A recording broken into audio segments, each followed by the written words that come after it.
Hello दोस्तों, स्वागत है आप सभी का। हमेशा एक सवाल बना रहता था कि कुछ लोगों की कुंडलियां नहीं हैं, तो ऐसे स्थिति में या अगर कुंडली है भी और लगन जो है वो पता नहीं चल रहा, तो ऐसे स्थिति में उन लोगों की कुंडलियां और उनके लगन को कैसे फिक्स किया जाए। इवन दो कि हस्तरेखा में अभी मेरी कोई बहुत ज्यादा कमांड नहीं है, लेकिन फिर भी आप लोगों के आशीर्वाद से कोई एक किताब मिली और उसके अंदर कुछ चीजें मिली हैं, जिसमें कि सबसे ज्यादा इम्पोर्टेंट हम अंगूठे को देते हैं। किसी भी इंसान के जन्म से लेकर उसके मृत्यु तक उसका जो अंगूठा होता है, उसके ऊपर जो स्किन है, उसमें जो सिंबल्स होते हैं वो हमेशा बने रहते हैं। और यही कारण है कि जिस तरीके से आप सिग्नेचर्स को यूज करते हो, उसकी जगह थंब एक्सप्रेशन को यूज किया जाता है मोस्ट ऑफ टाइम्स में, क्योंकि वो एक ऐसी चीज है जो इतनी आसानी से नहीं बदलती। इसी लॉजिक को लेके पहले बहुत सारे लोगों ने कुछ काम किए हैं, तो उसी का जो थोड़ा सा फल है उसी पे हम चर्चा करने वाले। देखिए, इस स्लाइड में आपको 4 अलग-अलग इमेजेस नजर आ रही हैं, और ये जो इमेजेस हैं ये असल में वो आकृतियां हैं जो कि अंगूठों के ऊपर पाई जाती हैं। अगर आपको पहली इमेज जहां पे दिखाई दे रही है कि कुछ चीजें ऊपर की ओर उठी हुई हैं या कुछ पत्ती जैसा बना हुआ है, लेटा हुआ सा, ये सब अग्नि तत्व प्रधान राशियों को दर्शाते हैं। ठीक है, अगर आपके अंगूठे के ऊपरी तौर पे ऐसा कोई साइन देखने को मिलता है, ऐसी रेखाएं देखने को मिलती हैं, तो ये इस बात का सूचक होगा कि आप अग्नि तत्व राशि के लगन से उदित हुए हैं। यानी कि मेष हो सकता है, सिंह हो सकता है, अन्यथा आपका धनु लगन में जन्म हो सकता है। ठीक है, एग्जैक्टली वो लगन क्या होगा इसको हम आगे भी देखेंगे।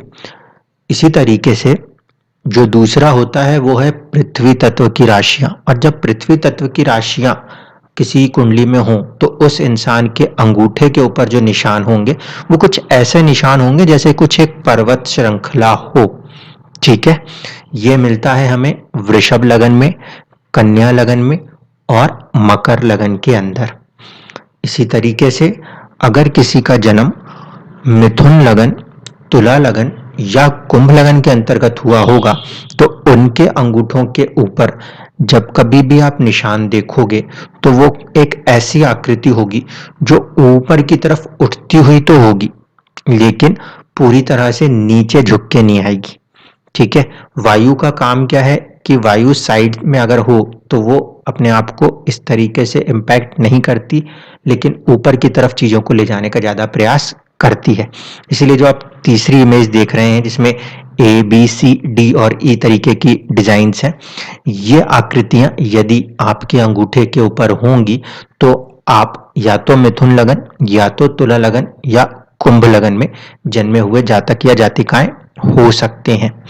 इसी तरीके से जो लोग जल तत्व की राशियों से जन्म लेते हैं, कर्क हो, वृश्चिक हो या मीन हो, उनके अंगूठे के ऊपर जो आकृतियां मिलती हैं उसमें कुछ ऐसा फॉर्मेशन दिखता है जैसे कि कोई या तो नदी बहती हुई दिख रही हो या फिर कोई कुएं जैसी आकृति हो, गोल सी आकृतियां हो जो अंदर की तरफ जाती हो।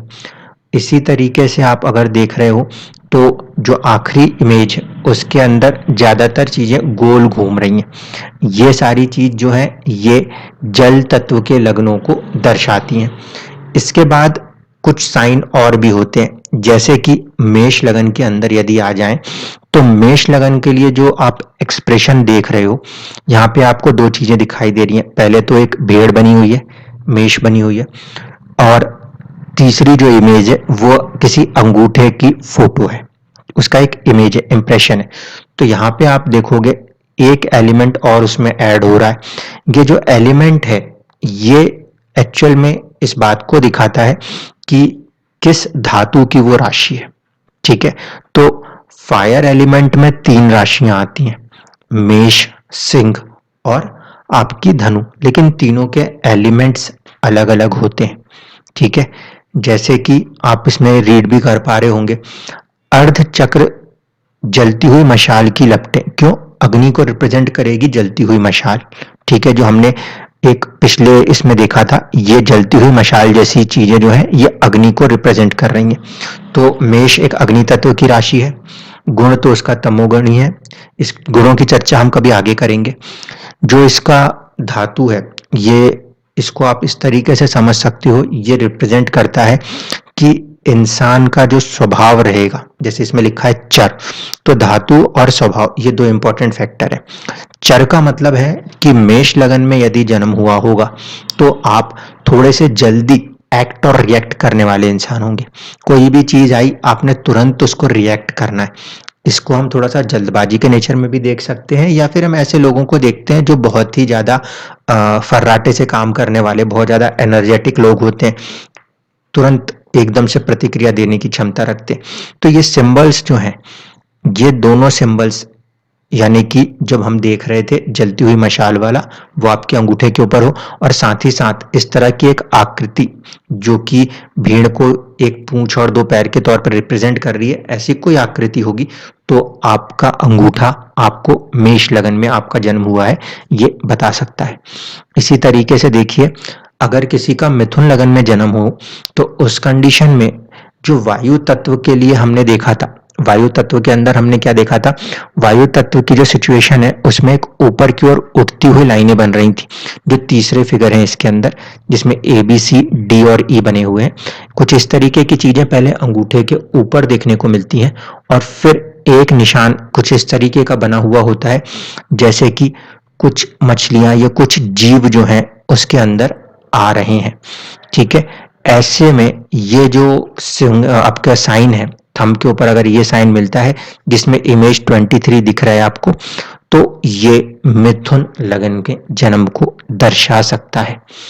इसी तरीके से अगर किसी का वृषभ लगन में जन्म हो तो उसके हाथ के ऊपर जो थंब एक्सप्रेशन आएंगे वो पृथ्वी तत्व के होंगे, और कुछ इस तरीके का एक साइन होगा जो स्थिर स्वभाव, पर्वत की चोटी को दिखाता हुआ, जैसे एक बैल के ऊपर एक हम्प सा बना होता है, कुछ उस तरह की एक चीज आपके अंगूठे के ऊपर भी बनी हुई होती है।